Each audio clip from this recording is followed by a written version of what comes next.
Bonjour à tous, Thomas Alexandre de la Chambre d'agriculture d'Indre-et-Loire, conseiller en environnement. On se retrouve aujourd'hui sur la plateforme de couvert de Saint-Patern-de-Racan, donc commune située au nord du département. Aujourd'hui, l'idée qu'on va faire, c'est qu'on va vous montrer la plateforme de couverts végétaux qui a été implantée en 2025.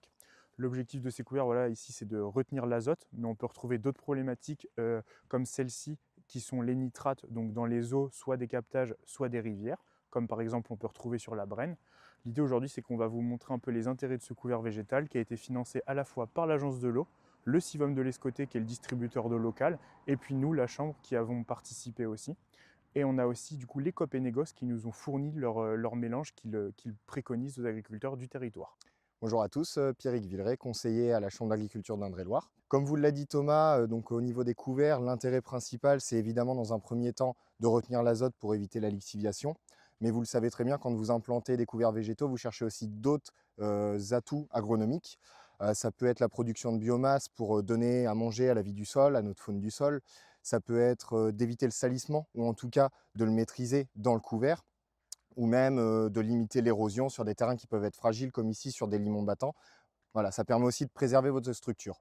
Donc l'idée sur les couverts, c'est de se fixer un à deux objectifs principaux, parce que ça va être difficile de trouver des espèces qui sont capables de remplir tous nos objectifs à la fois, mais déjà se concentrer sur un à deux pour commencer, et ensuite on pourra faire le choix de nos espèces en fonction des contraintes qu'on va voir juste tout à l'heure. Donc sur cette parcelle de couvert, on a 8 modalités. Nous, on a suivi cette parcelle pendant toute sa période culturale. On est venu réaliser du coup des prélèvements une ou deux fois. Le but, c'est de peser à chaque fois la biomasse. Donc, on utilise la méthode Merci, que vous connaissez peut-être. Le but de cette méthode, c'est d'essayer de connaître les restitutions que va apporter le couvert à votre culture suivante. Le but, c'est d'avoir une feuille complète de tout ce qu'elle va apporter en oligo-éléments, mais aussi en nitrates. Donc pour mettre en place cette méthode, ce qu'il faut faire, c'est venir avec un cerceau de prélevé qu'on lance 4 fois, donc ça correspond à 1 m². L'objectif, c'est de venir couper toutes les plantes à la base, et ensuite on vient trier chaque espèce qu'on pèse ensuite, et ça nous donne en fait une restitution par espèce de ce qu'on retrouve. Donc pour bien choisir les espèces de son couvert, il faut avant tout de l'anticipation. C'est vraiment le mot-clé pour les couverts. Déjà savoir quand la parcelle va être libre. Donc si vous avez des chantiers de paille, que vous voulez faire des faux semis avant, ou des chantiers de restructuration du sol aussi, si vous avez des corrections à faire sur votre travail du sol, il faudra les prévoir avant. Et donc on sait que le chantier de semis sera un peu plus retardé. Donc on adaptera ces espèces en fonction. Ensuite, eh ben, comme je le disais tout à l'heure, on va choisir quelques objectifs. Si par exemple, vous avez fait un chantier de restructuration de sol, aller casser une semelle de labour ou quoi que ce soit, et ben derrière, ça peut être intéressant de mettre des espèces qui vont aller maintenir la structure que vous venez de créer, donc ont des systèmes racinaires assez intéressants. Donc on peut se fixer ça comme objectif principal, et on va adapter ces espèces ensuite à cela. Et en dernier, bien sûr, déjà penser à la destruction. Quel mode de destruction vous voulez? Est-ce que ce sera mécanique? Est-ce que ce sera le gel? Est-ce que ce sera chimique? Et dans ce cas, prendre des espèces aussi qui vont être adaptées à ça. Comme ça, vraiment, on anticipe et on a moins de problèmes à la destruction. Et la destruction, toujours bien y penser, toujours être prêt à intervenir même assez tôt, parce que si on a des espèces qui sont assez sensibles, des fois certaines variétés, on a des mauvaises surprises et qu'on a des montées à graines sur la fin de l'automne, il faut être prêt à intervenir tout de suite et pas laisser grainer pour salir la parcelle. Donc ici, l'itinéraire technique qui a été fait cette année, il y a eu plusieurs déchômages dans le but de gérer le salissement, justement, faire quelques faux semis et commencer à préparer le terrain. Ensuite, on a semé, alors ça, c'est pas quelque chose qui est reproduisible sur vos fermes évidemment, mais au combiné de semis, parce que l'idée, c'était de pouvoir faire des bandes vraiment représentatives et donc d'avoir un semis propre. Ça, c'est aussi quelque chose qu'on va améliorer au fil des années pour avoir des semis qui sont plus proches de la réalité et de ce que vous pouvez faire en réel sur vos fermes. Le semis, il a eu lieu au 13 août. Donc, il faut savoir qu'on a semé dans du sec lié à notre ITK, justement, les plusieurs déchômages, ainsi que le combiné qui est passé juste avant. Donc, c'était assez sec et dans des fortes chaleurs. Donc, ça a vraiment pénalisé le couvert. On le verra quand on va se promener dans la parcelle, mais on n'est pas très élevé en tonnage de matière sèche. Pour autant, il y a quand même des choses assez intéressantes qui se sont passées, notamment au niveau racinaire, où on a eu un beau développement racinaire et une structure de sol qui a bien été préservée. Donc ici, comme vous pouvez le voir, on a d'abord semé des mélanges commerciaux, donc que vous pouvez retrouver un petit peu chez tous vos distributeurs.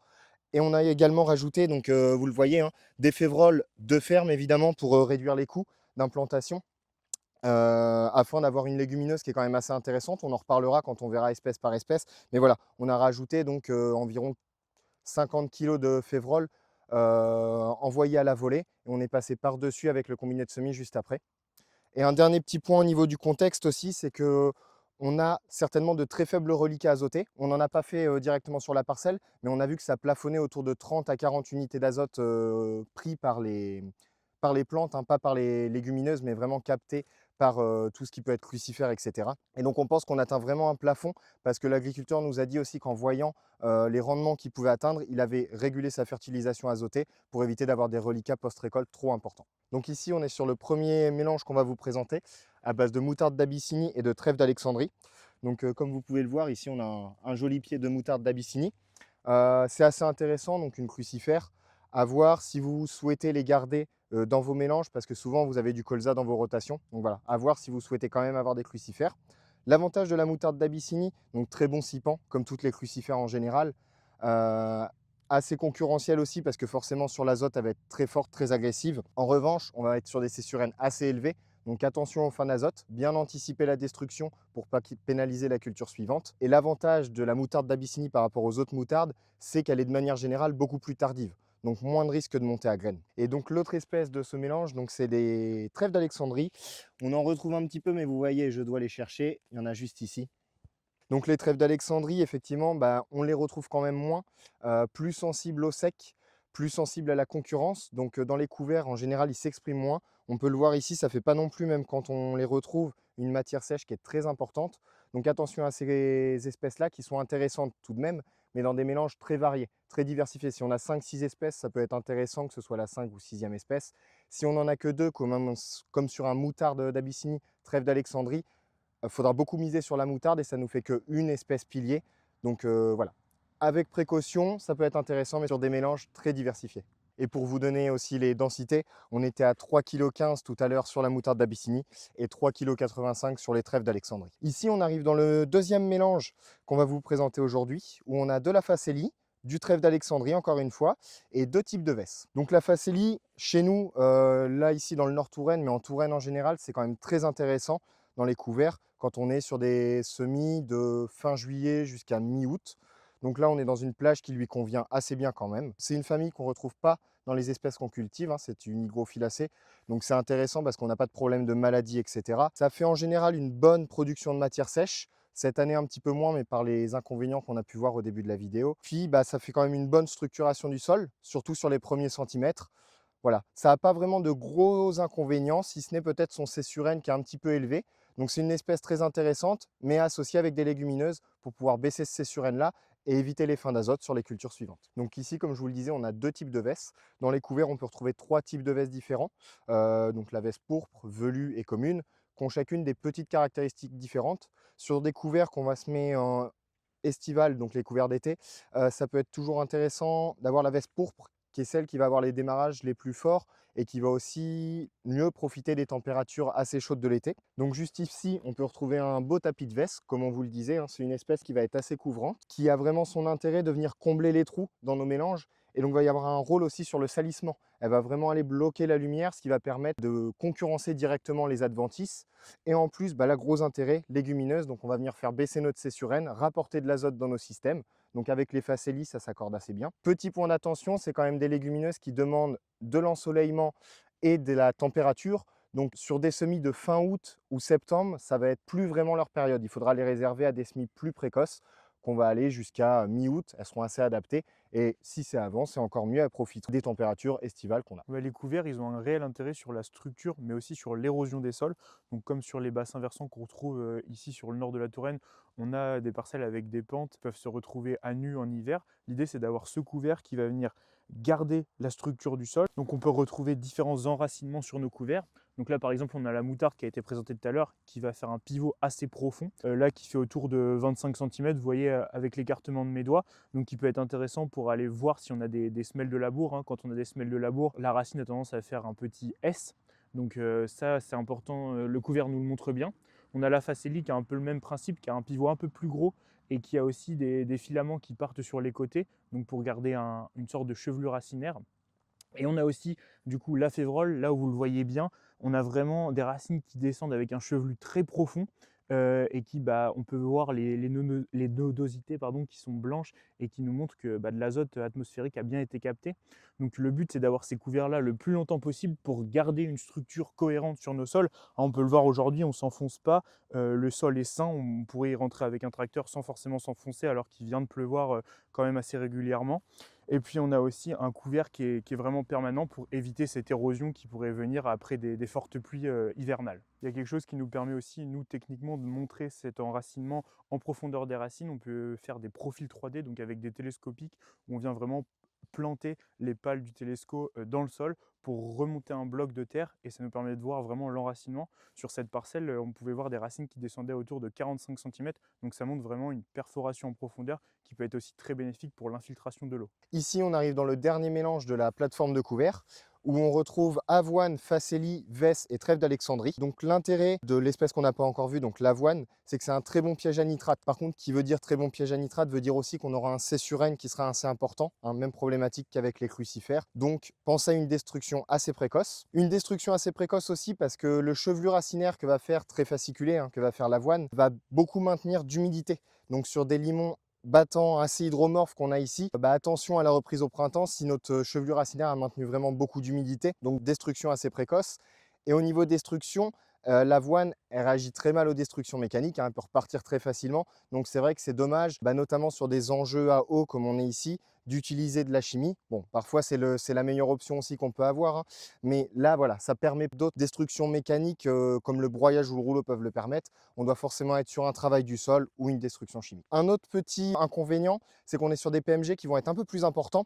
Donc densité de semis plus importante à l'hectare, et ça va forcément aussi augmenter le coût des couverts. Ici, on se retrouve sur une parcelle de l'agriculteur qui la semet avec son itinéraire technique culturel à lui, habituel. On a la parcelle de la plateforme de couvert qui est juste derrière nous. Donc au niveau du contexte, on est pareil, même type de sol, même date de semis, mais simplement donc la méthode, l'ITK, qui a été différente. Ici donc, on a eu d'abord les déchômages, donc comme sur la parcelle d'à côté. Par contre, là, tout a été fait à la volée. On a d'abord apporté des févroles de ferme suivis d'un déchômage pour les recouvrir et les enfouir assez profondément. Et puis on a eu un passage encore une fois à la volée avec la facélie. La facélie à 4 kg hectare qui a été un petit peu trop dense, c'est ce qu'on peut constater ici, et qui a même étouffé même les févroles qui d'habitude résistent assez bien. Et à la suite de ce semis à la volée de facélie, il a passé un petit coup de rouleau pour appuyer tout ça et puis enterrer légèrement, mais vraiment sur les premiers centimètres, la facélie. Donc grâce au couvert, on peut aussi avoir une biodiversité du sol qui est assez importante. Donc là, le principal animal qui l'illustre, c'est le ver de terre. Donc là, vous voyez, c'est juste en soulevant un pied de févrole que j'ai retrouvé ces 4 vers de terre-là, donc qui sont de différentes tailles, différentes espèces. Mais ça montre bien que le couvert permet de garder une activité biologique en surface très importante, et ce notamment en hiver, avec un couvert qui va justement un petit peu garder une faune toujours présente en surface. Donc comme on l'a dit, la facélie qui a été un petit peu trop dense, 4 kg, ça fait beaucoup. Sur une méthode d'implantation comme ça, à 2,5 kg, 3 kg, ça aurait pu suffire. La facélie, dans nos contextes, ce qu'on peut retenir, c'est suivant le nombre d'espèces et le soin qu'on va avoir au niveau du semis, puis même la densité qu'on va avoir dans son mélange. Mais de 1 à 3 kg, en général, on est sur un spectre qui est assez intéressant. Ça, après, c'est à vous de voir, suivant, voilà, comme on le disait, la proportion de facélie que vous voulez aller avoir. Le soin qui est apporté au semis, parce que forcément on va perdre plus ou moins de pieds à ce moment-là, pour ne pas se retrouver avec quelque chose d'étouffant, parce que c'est les défauts de ses qualités. Elle est très étouffante, très concurrentielle au niveau des adventices, mais elle le sera aussi au niveau des autres espèces du couvert. Au niveau des coûts d'implantation, d'après le barème d'entraide, on est autour des 55-60 euros avec l'itinéraire que je vous ai dit. À savoir que la moitié à peu près, c'est le déchômage sur la févrole. Et ça, ces déchômages-là, de toute façon, sur la parcelle à côté, ils ont aussi eu lieu. Ils étaient juste avant le passage du combiné. Donc voilà, au niveau coût d'implantation, on est sur quelque chose qui est beaucoup plus réaliste ici, beaucoup plus reproduisible. Et au même niveau de temps de travail, c'est aussi assez intéressant. De plus, vu les espèces qu'on a dans le mélange, au niveau de destruction, on peut envisager une destruction mécanique, que ce soit un rouleau sur gel, sur des gelées blanches, ou alors du broyage, parce que sur des plants bien avancés, que ce soit la facélie ou la févrole, elles vont être assez sensibles à ça. Il faut que ce soit quand même assez avancé, et si c'est sur un temps un petit peu gélif, voilà, des petites gelées blanches de début décembre, ça peut convenir. Et donc là aussi, au niveau coût, on fera des économies par rapport à si on est obligé de faire un labour, ou voilà, si on doit procéder à d'autres techniques de destruction. Pour la conclusion, nous, sur ces territoires en jeu, que sont par exemple ici l'aire d'alimentation de captage de Saint-Paterne ou le bassin versant de la Brenne, on vous conseillera d'essayer d'avoir un maximum de temps votre sol couvert par ces couverts végétaux. Voilà, il faut que ça y ait deux conditions par contre pour le laisser le plus longtemps, c'est que le couvert ne monte pas à graines comme on l'a vu tout à l'heure pour pas qu'il y ait de problème dans votre rotation future, mais aussi que le rapport C sur N reste faible sur ce couvert lorsque vous le détruisiez. En conclusion générale, je dirais que nous, il est très important d'avoir ces couverts et ce type de plateforme pour montrer que ces couverts fonctionnent et ne pas avoir un couvert simplement réglementaire avec juste de la moutarde, mais qu'on peut faire des choses très intéressantes en essayant de lier plusieurs aspects que sont l'agronomie, mais aussi l'environnement en améliorant la qualité de l'eau grâce à ces couverts végétaux.